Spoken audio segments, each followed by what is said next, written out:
एक तारीख को तुम कहाँ गई थी? कहीं नहीं पीयूष। कहीं नहीं। देख सच सच मुझे बता, क्योंकि मुझे पता चल गया तू एक तारीख को कहाँ गई थी। कहीं नहीं गई थी पीयूष। अगर कहीं गई भी होंगी तो तुमको बताया होगा मैंने। देख मुझे सच सच बता दे कि तू एक तारीख को कहाँ पे गई थी। कहीं नहीं गई थी पीयूष।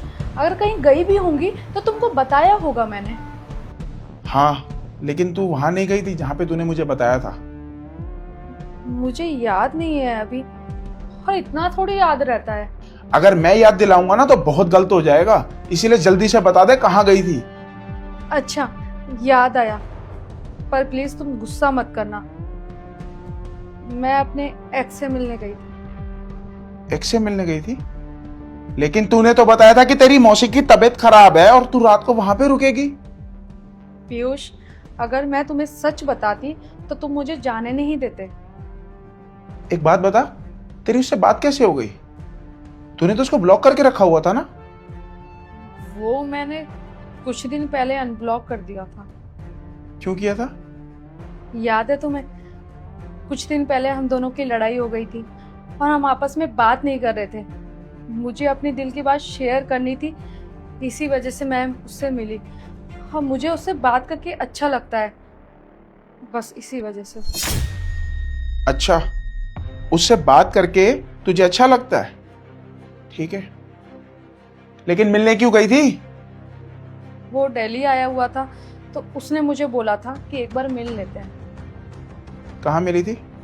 कैफे में। सच बता, कहाँ मिली थी? पीयूष, सच बोल रही हूँ, कैफे में ही मिले थे।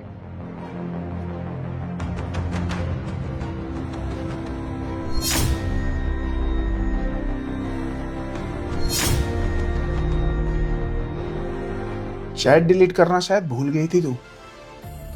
पीयूष, ऐसा कुछ भी नहीं है।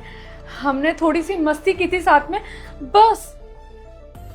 कैसी मस्ती? बस इधर उधर घूमे थे, दैट्स इट, और कुछ भी नहीं। पागल दिखता हूं क्या मैं? मुझे कुछ समझ नहीं आता। मैंने तुझे मना किया था ना कि उससे बात नहीं करनी। अरे बात तो छोड़, तू उससे मिलने चली गई। अरे मिलना भी छोड़, तू रात में जाके आई है उसके साथ में है? पीयूष, मैं तुम्हें सच बताती हूँ, वो क्या है, वो किसी बात को लेके इमोशनल हो गया था। मैं उसको बस कंफर्ट कर रही थी, बस कुछ और नहीं। किसी और को कंफर्ट करने के लिए तूने अपना रिलेशन दांव पे लगा दिया। पीयूष, तुम मुझे माफ कर दो। मैं तुम्हें सच बता रही हूँ और प्रॉमिस भी कर रही हूँ, मैं उसको ब्लॉक कर दूंगी। ब्लॉक क्या, मैं उसका नंबर ही डिलीट कर दूंगी। मैं उससे नहीं, मैं किसी भी लड़के से बात नहीं करूंगी। मैं तुम्हारी कसम खाती हूँ, पर अभी के लिए प्लीज मुझे। तुम जैसी लड़की ना कभी नहीं सुधर सकती। अरे अगर अपना पास सही ना हो ना तो दूसरे का फ्यूचर नहीं बिगाड़ते। पीयूष, प्लीज मुझे आखिरी बार माफ कर दो। मैं पहले ही तुझे कई बार माफ कर चुका हूं, लेकिन इस बार तुझे पता भी नहीं है तूने कितना हर्ट किया मुझे ये सब करके। अरे जब मैंने चैट पढ़ी है ना, मेरी रूह रो पड़ी थी। अगर मैं तेरे साथ रहा ना तो याद रखियो मैं मर जाऊंगा, क्योंकि अपने आप को बचाने के लिए ना मुझे तुझसे दूर होना पड़ेगा। तेरी जिंदगी से हमेशा हमेशा के लिए मैं निकल रहा हूं, और आज के बाद तू भी मुझे अपना कभी चेहरा मत दिखाइयो। पीयूष, प्लीज मुझे माफ कर दो। मैं तुम्हारी कसम खा रही हूँ, मैं कभी किसी से बात नहीं करूंगी। पीयूष।